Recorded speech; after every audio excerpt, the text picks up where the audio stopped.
everybody, welcome back to Bobby's Bucks, and today I have my e-bike with me and I wanted to show you guys this new mount.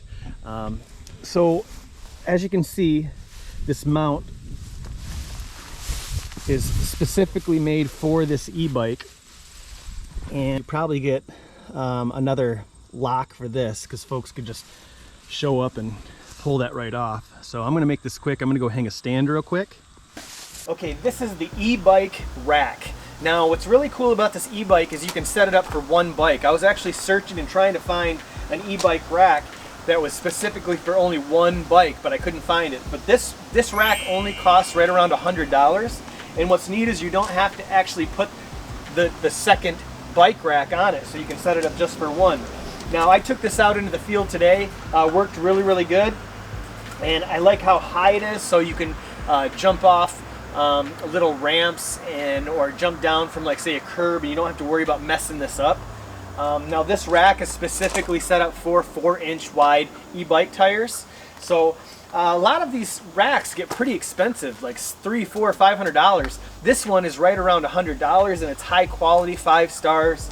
So far it's been really neat, worked really good. It has these Velcro straps on the bottom to go through the tire, as well as this little adjustment right here.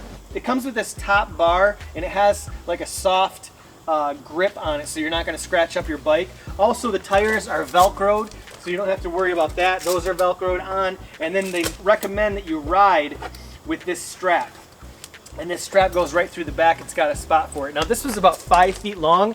I ended up cutting it down and then just cutting it at an angle so it was easy to use, and I burned the end so I didn't get a lot of fraying, or I got 0 fraying. Once you take that strap off, you can just tighten that down, and you really can just pull your bike right off. I'll take that one down, and then I'll lift this one off, and you're ready to go.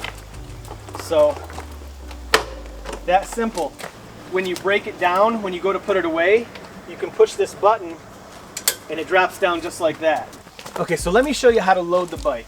So you'll just hit this button, it's spring loaded, and the assembly was really easy. And you'll come up here and you'll put the first tire on. Just take your handlebars, and then I'll take the back, and then I'll take this and I'll drop it down. So it's not going anywhere. It's secure on there now, but they recommend when you ride to use these Velcro straps. You can see how fast they go on. And on top of these Velcro straps, they recommend that you use that one strap. What do they do with that strap? Oh, it's in my pocket. And plus, this goes right through here. And then, like I said, I'll just strap this right here, and that thing's not going anywhere. But this actually comes with an anti-rocking bracket. So I didn't use mine only because it's just pretty sturdy. But if you wanted to, say, tighten it up, you're getting a lot of rocking. You can put this into the mount, into the receiver.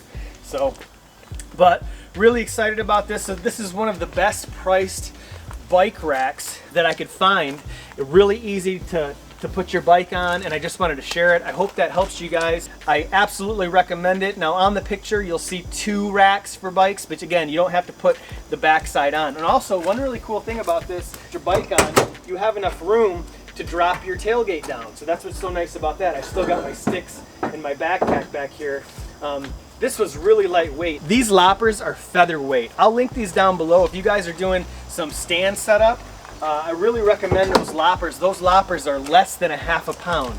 So really neat. I just wanted to share that, you guys. If you guys have any comments, questions, please leave them below. I'll get back to everybody.